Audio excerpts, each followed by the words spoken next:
Hey, what's up everybody? Professor Jon, Coach Tyler.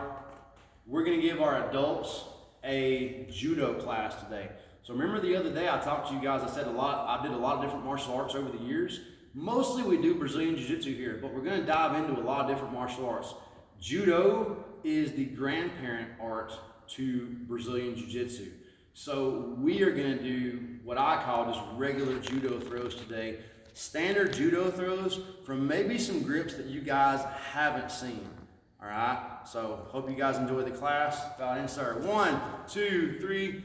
Thank you guys. Hopefully you're joining us from your bed, your living room, wherever. If you can grab your wife and throw her around, or grab one of your kids, maybe you can do some of this stuff too. Throw some pillows on the ground, grab your kid, boom, slam them. All right. We've been working a lot on the Osotogari. Tyler and I have been teaching you guys Osotogari. I know Seth's been working on Osotogari with you guys.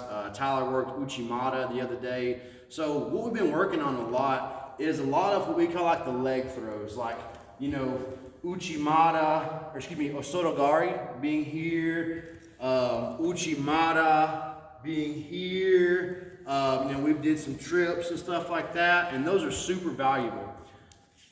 I get nervous sometimes teaching these other throws that are still very fundamental throws, but you have to be better at break falling. And that's when we have, 20 people, 18 people in class. Sometimes not everybody knows how to break fall. And also space becomes an issue as well. Tyler and I end up like, oh, scoot over, and sometimes even then you may have an accident or two if you're doing these like kind of, I don't want to say big impact throws, but they definitely take more room and more spatial awareness than maybe the Osotogari, okay?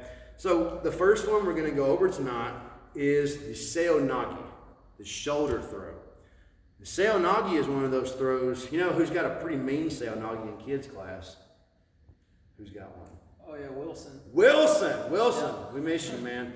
Wilson, little Chinese kid, he's got a pretty good Seo Nagi. Tyler's been working on him with it in kids class. It looks pretty good. So Seo Nagi is a shoulder throw. And there's pros and cons to every throw, guys. I feel like the Uchimata and the Osotogari are sort of like low risk, high reward moves. If we're here and I come in, I miss the Osoto, he steps off, we're just kind of back here. If I come in and I go for Uchi, he steps off, we're just kind of here. Like nothing is really getting me in a super bad position, but I would consider the Seo Nagi a high risk yet high reward move. So if you like gambling, playing craps dog, all right, you like doing all that stuff, you might like Seo Nagi. Again, high risk. Why is it high risk? Because I'm going to turn my back to him. High reward though. Why is it high reward? Because it's a higher impact throw. You're going to see his feet get higher than we would with an Osotogari, okay? So pay attention. So we're going to start off here. Tyler and I are looking at each other's ugly mugs. We lock up.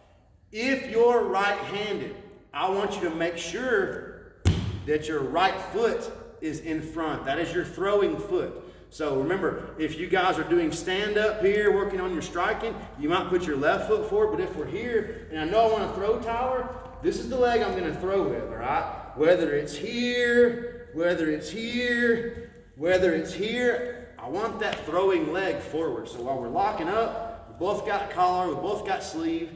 Let's talk about just the fundamentals of the Seo Nagi before we go into the full throw. We've got our lock-up position. I want to find space under his underarm. I have control of his sleeve right now. All I'm going to do is lift this up. Peekaboo. All I'm going to do is lift that up. Okay, I want to create space under here. Why? Because my right arm is going to shoot through.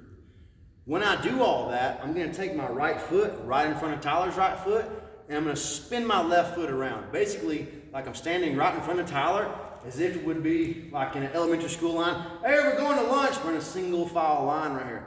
That's where the high risk comes in. But let me show you how to do that correctly. So we're here. Make sure. Try to save my training partner a little bit, all right? He appreciates that. So we're gonna be here, we're gonna go slow.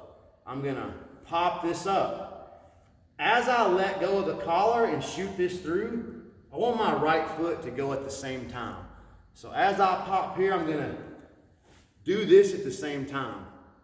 Now watch my left leg. I've got my grip here. I've shot in. I'm gonna swing around to here. Hips are out. I'm gonna load him. I'm gonna put my hips in, pull, and start to load. I'm gonna go slow. So I pull my hips in, I start to load. Now I've got him loaded. Just like any other throw, I'm gonna continue with my kazushi here. So I'm here, I'm gonna finish just like that. Super slow. Do another. We're gonna do a second one very slowly as well. So again, we're here, lock up. I'm gonna pull, step, turn. Now, once I get here, what you can also do is use this hand and grab too. So once I've got here, if we're in the gi, I can just reach over and get this grip. So I'm gonna put my hips in, bend over, and pull with my kazushi. And he totally missed the pad. That's what you get for training with me, all right? But you guys see what we're doing, and you see that he's coming directly over my shoulder, and it's more of a high impact throw, okay? So if you end up doing one of these on the street, it can be a fight ender, okay? So that is the sleeve variation. Let's talk about the collar variation. So both in here gripped up. Now what I'm gonna do is instead of my left hand grabbing his sleeve, I'm gonna take my left hand and I'm gonna grab his collar. So for a moment, I have a double collar grip. So I have double collar. Now what I'm gonna do with my left arm, same thing as I did earlier. I'm gonna bring that up. Hey dude, I'm gonna bring that up, all right? I'm gonna let go with my right, and as I step, I'm gonna shoot through. Boom. Now, I turn with my left, all right? Remember, I turn with my left. I wanna get right in front of Tyler, take my right hip into his right hip. Boom. Now, I'm gonna load and throw. And still, he misses the pad. Why? I pulled it. I could just walk closer to it. That's how smart I am. All right. Let's do it again. Do it again. We'll do it live. We're going to do it again. So, on the collar again. So, sometimes the collar is actually an easier throw to get because guys that have wrestling backgrounds have a tendency to get this kind of like T-Rex posture. It's a very good posture to have. It's hard to get in there on the elbows. Okay, so let's look at it again. So we're here, he gets me here, boom, no big deal. I'm gonna come under, go double collar grip. As I let go with my right and shoot through, closer. As I let go with my right and shoot through, boom. Now, I'm just gonna pivot and turn and stick my hip right there on his hip. Boom. Now, check this out. He landed on the pad, great. It's a win, right? So, two variations of the Seo Nagi. And in your Japanese terminology, Seo Nagi, shoulder throw. Right? You good, dog? Good. Still trucking, bro. Look at him. Still trucking. How old are you? 23. 23, 38. We're doing all right. We're doing all right. Okay. Moving on. Another throw we're going to work on. The Goshi. Japanese for Hip throw. the hip throw. Look at him. I'll put him on the spot. He answers the questions like he knows this stuff. All right. This guy's awesome. So the hip throw, right? Guys, we've basically been doing the hip throw from one position because I think learning the hip throw from that initial position is the most advantageous. It doesn't make you develop bad habits. Remember, judo is a sport. Obviously, it's a martial art. But it was created primarily for sport, basically only for sport if you look at it in the history books. So there's a lot of different positions I can do because basically my goal if I'm doing judo with Tyler is to throw him and make him land on his back. And if I throw him and he doesn't land on his back, I'm going to pin him for 20 seconds. And if I can pin him for 20 seconds and he can't get up, I win. All right? You can throw them, you can pin them, or you can submit them. That's kind of how it goes. Everybody's looking for the ippon which is the perfect throw, both shoulders hitting the mat, I win. If you don't hit the ippon, you're looking for the pin. If you don't get the pin, you're looking for the submission. That second one, pin and submission, it depends on what game they have, but that's basically judo right there. So some of the tie-ups you're gonna see here in just a second may look a little bit different, but they're highly effective, especially in regard to just getting your opponent on the ground. So traditionally, we've been coming through on the Goshi with coming with an underhook here, getting the belt, and just getting the sleeve and going Goshi here. I think that's the best one to do in regard to not developing bad habits. Again, we're talking about, low risk, high reward. Well, now we're starting to get into those higher risks. And you can kind of do these when you get in a bad spot. But let's talk about the super basic variation of the Goshi. And like I was telling Tyler a while ago, this is the variation that you're gonna see at most judo schools, like day one or week one. They're not gonna teach the underhook one. A lot of people are teaching this one, and I'm gonna show you why. So, go headlock or Goshi. So, we're here in regular throwing position. I've got my collar, I got my sleeve, he's got the same thing. So what I'm gonna do now is I'm gonna let go of my collar, and as I step with my right foot, again, all these hip throws, the Seo Nagis, the shoulder throw, but you're looking to get that hip right in front of their hip. That's one of the biggest things in judo you're gonna keep seeing over and over and over. So you're here, you're gonna disengage with the right hand, and you're gonna come over here. As I do that, I'm gonna step. So it's gonna look like this. Here. Okay? So here, step, boom. Clamping this in, some people will actually put their fingers in here. Okay, so once I get here, I'm making sure that that left foot is back as well. Now, as I pull this down, I'm bringing my hips in and I'm lifting. I'm gonna throw the first time and I'm not gonna land. So watch just the basic throw. I lift. Now, from here, if I just try to sling him, he's gonna go on my legs, right? I've gotta use my kazushi, continue to pull and continue to drive with this arm. So once I get here, and that's how you finish your throw. Here and the upper body kazushi. Both are very important, okay? Now we're gonna do the throw where I land in the kezakatame position, okay? So we'll switch around here. So when I land, I wanna face you guys and you guys see what position I have. So I'm gonna get here, I'm gonna do the same thing, super slow. I'm here, I come in, and you can even pull him in too. You can pull him in and get here, walk a little closer, so I'm gonna land on him this time. I'm gonna put my hips in, look, I lift. Now, this is where that second phase comes in I was referring to. If I throw Mr. Tyler right here, he doesn't land on both shoulders, this begins my pin. I connect, pull, and I stay here as long as I can, or I can pop it off and start working my submissions, okay? Whatever your game plan is. Look at it one more time, and we'll move on. This is really good to learn too, especially for street fights. We'll do a no-gi variation. Say if we're just here wrestling around, it's not hard for me to pull his left tricep and come here.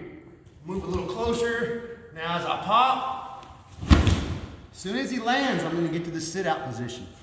Bring it up, and I can start clamping down here, looking for different submissions, okay? Last one. Two variations of the last one. So we'll go to this other side. Two variations of the last one. I would prefer you not use these all the time. But just like I said in the Muay Thai video yesterday, everything is situational, okay? Maybe you're doing a judo tournament and this is a throw you can use all the time. Or maybe you've gotten yourself in a bad spot and you need an option. And that's kind of what we're talking about right here. So let's say Mr. Tyler and I are here in a regular position. He's trying to get to my back. So I see him reach to my back with his left hand. As soon as I see that, I'm gonna grab his belt, okay? So he's beat me on the underhook. I could whizzer, but again, to me, when I start to whizzer, we're gonna talk about that, it's more of an uchimata attack. If I get the belt, I can still attack with the hip throw. So he can't get my back just yet, but he's on his way. So I've got my 2 grips. Again, I want to step towards his foot, step, turn. Oh, let's get over here. And when I lift, throw. Now, you can land in this position too, but again, what's dangerous, he's starting to creep around to my back. Okay, so let's look at it again. This time I'm just going to throw. I won't throw you hard, but we just won't move the pad. Messing my vibe up with the pad. I don't want to hurt my friend here. So here he tries to do my back. Boom, I immediately grab his belt. Throw you right here. Pop in, I want you. Right there, right? Now let's go slow and land with it. Gonna go slow. He comes around. Boom! Got him here. Pop in. Get my hip over. Boom! Now I'm right back where I was earlier. I've got that pin position. So you see specifically in judo, they really like that Kezigatami pin position. So a lot of throws, they're actually setting up for that position. Now this last variation actually happened to me in a tournament. Back in, I think, 2004, I was like a junior in college. And this was a no-gi jiu-jitsu tournament. I was in the advanced category and I went against a guy named Eric Jordan, who is a 2nd degree, I believe now, or 3rd degree. And this happened. So we're here. Again, we're in no-gi, but we're gonna use gi right here. These variations are when someone's attacking me, going to my back. So he goes to my back and he gets his head past my arm this time. So he's going back, boom. Now I've got this still. And I'm not in a great position, okay? He's almost to my back, but I do have this, okay? So again, looking at my footwork now, I'm gonna try to get my right foot over there. I'm gonna try to get my hip in, boom.